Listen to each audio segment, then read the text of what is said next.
L'allemande ou le cabestan, c'est un des nœuds les plus utilisés dans le théâtre. Donc, on vient effectuer un premier croisement sur le brin, ici. On a un beau X et je viens garder un peu de place pour pouvoir repasser le courant sous le brin. Et ici, on a une allemande. C'est un nœud autoserrant.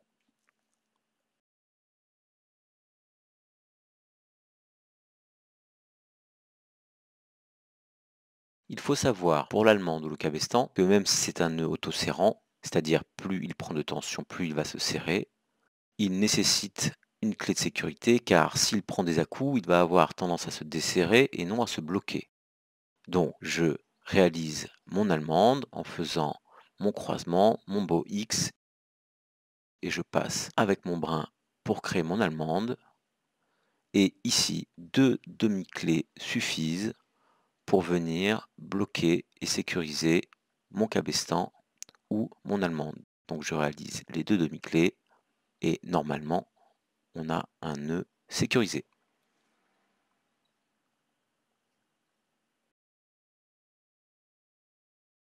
En ce qui concerne les 2 demi-clés pour sécuriser une allemande ou un cabestan, des tests ont été réalisés et apparemment, avec de violents à-coups de manière répétée, les 2 demi-clés pourraient se desserrer.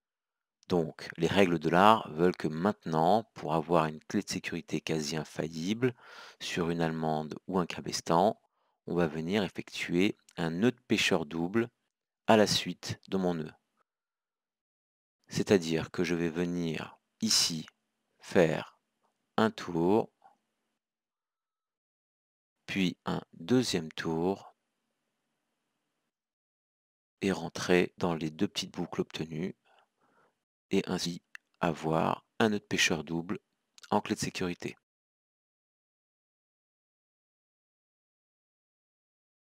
Le nœud de chaise, on l'appelle ainsi parce que la boucle obtenue grâce au nœud de ce nom servait jadis à suspendre un gabier qui devait effectuer une réparation dans le gréement, sans aucun point d'appui.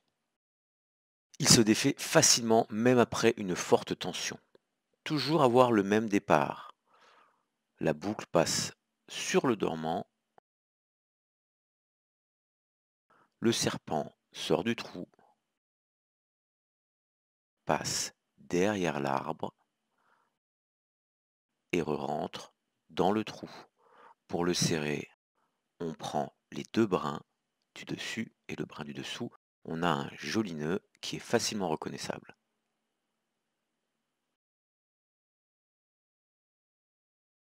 On va voir ici une clé de sécurité pour le nœud de chaise qui s'appelle la clé Yosemite. On va donc récupérer le dormant ici, qui va venir passer derrière et refiler pour arriver à côté du brin du dessous. Donc tout simplement, je suis le brin qui m'intéresse, je prends un peu plus de mou et je viens le fixer ici, ce qui empêchera le nœud de chaise, en cas de forte secousse, de se desserrer.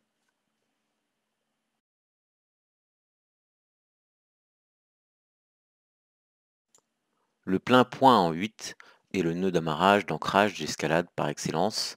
On a besoin d'assez de longueur pour l'effectuer, mais il peut prendre beaucoup de tension et se défait très facilement. On vient ici prendre la boucle, faire un tour et demi pour revenir dans l'œil.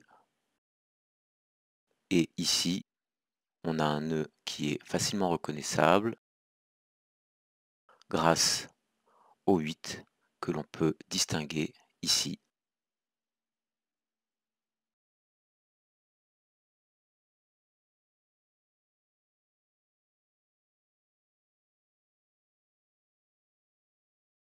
Ici, le nœud de 8 retricoté ou retressé sert à s'amarrer dans un anneau. On effectue tout d'abord un premier nœud de 8 simple qui doit être assez lâche afin de permettre au brin courant de passer en parallèle. Ici, on a notre nœud d'8 simple facilement reconnaissable. Je viens passer mon courant dans l'anneau, puis va suivre en parallèle le fil. Je passe dans l'œil, je suis en parallèle le brin qui m'intéresse. Tout simplement, on retresse le 8 en suivant l'autre brin et ensuite on vient finaliser notre plein point ici et le nœud est réalisé.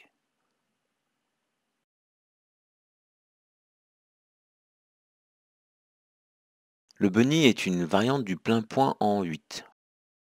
Je vais avoir besoin de pas mal de mous pour l'effectuer. La particularité, c'est qu'il va me permettre d'avoir un double point d'ancrage.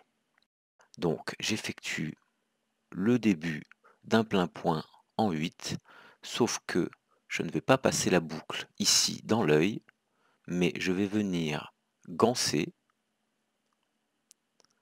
et donc passer cette ganse dans l'œil et ensuite venir coiffer le tout en revenant jusqu'en bas et ainsi en serrant. J'ai deux anses, deux points d'ancrage qui ont la particularité en plus d'être réglables indépendamment l'un de l'autre.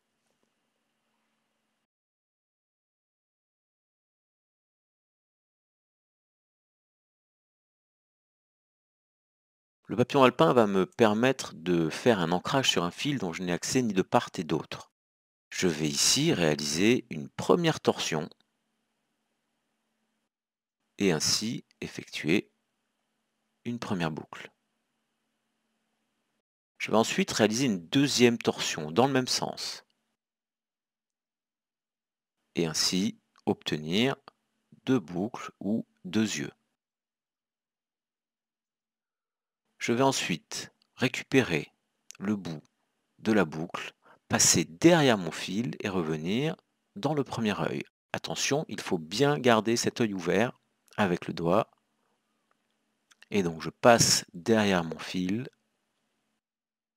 et je viens ici rentrer dans le premier œil et ainsi avoir mon point d'ancrage sur mon fil, sur ma ligne de vie. Et ainsi le papillon alpin est réalisé.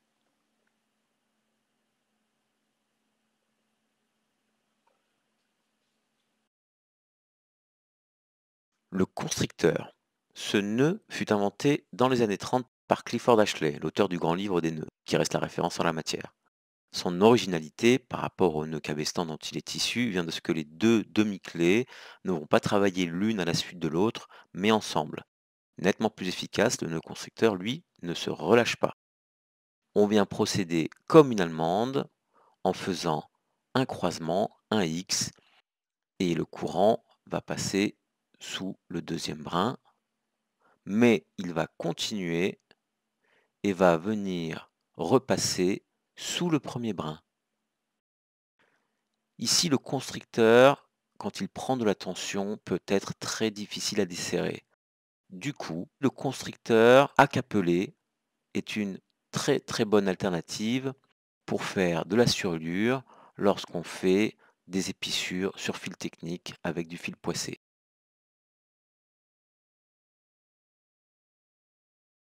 Le nœud de camionneur consiste à faire un palan sur mon brin afin de pouvoir prendre de la tension. Comme son nom l'indique, il est souvent utilisé dans les camions pour aubaner des décors pour ne pas qu'ils bougent.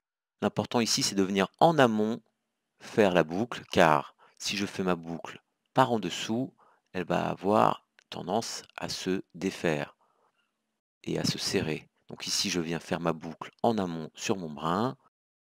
Je viens prendre la tension en passant le courant dans mon palan. Et ici, je vais pouvoir avoir beaucoup de force pour prendre de la tension.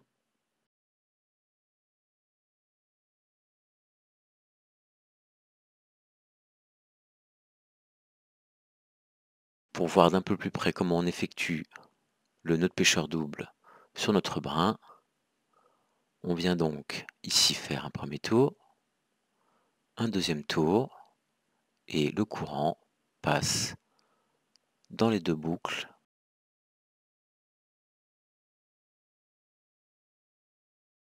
Et ainsi, on a notre nœud. Je viens faire la même chose de l'autre côté. Une première boucle, une deuxième boucle, et le courant passe dans les deux. Il n'y a plus qu'à serrer pour obtenir notre estrope.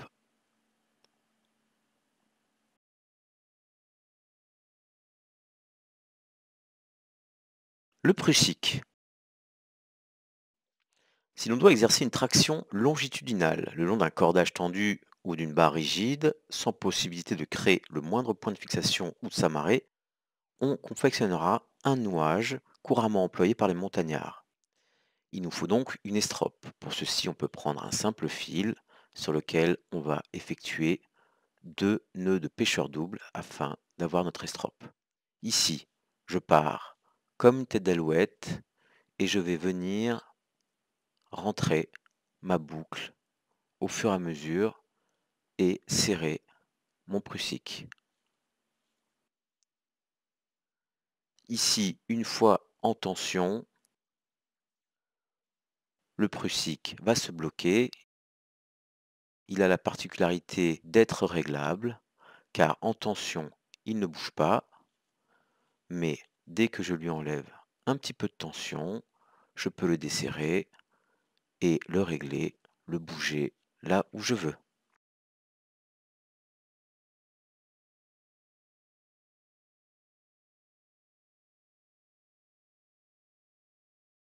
Pour la petite histoire, Saint Caric, moine irlandais ayant vécu au Moyen Âge, est le saint patron des gabiers, car c'est avec lui qu'on réalise l'ajus le plus sûr entre deux cordages, le nœud de Caric.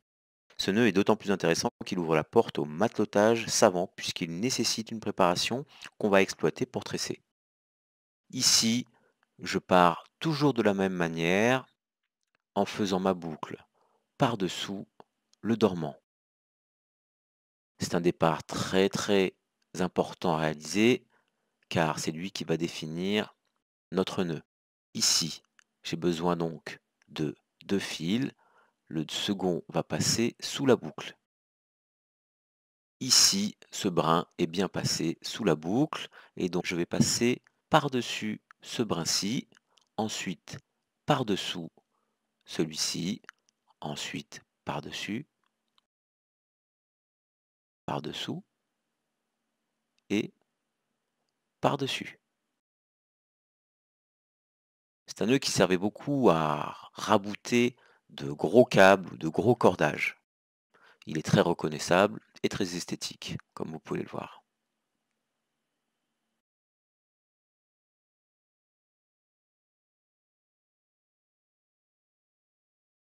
Le nœud de sifflet de Bosco va nous permettre de faire un bouton qui va nous permettre de verrouiller nos manies textiles, par exemple. Ici, je pars d'un nœud de Caric sur lequel j'ai donné un peu de mou. Je vais suivre la rotation naturelle du nœud de Caric, ici dans ce sens et ici dans ce sens. Je vais ici passer par-dessus ce brin et rentrer par-dessous dans l'œil du nœud de Caric. Pareil, ce brin-là va passer par-dessus le brin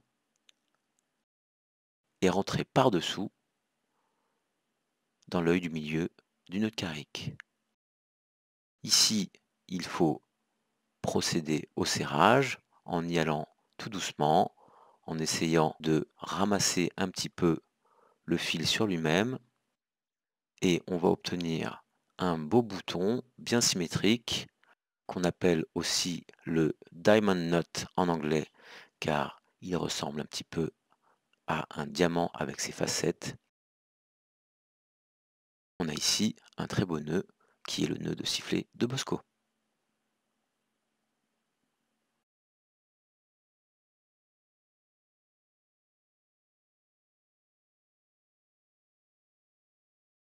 Variante de l'allemande ou du cabestan à capeler. Ici, on a un petit peu la même technique que le papillon alpin. Je viens faire une première boucle. Ici, je garde bien le doigt sur l'œil et je viens, comme pour le papillon alpin, chercher le bout de ma boucle pour venir capeler, coiffer mon doigt. Et ici, j'ai bien mon allemande ou mon cabestan.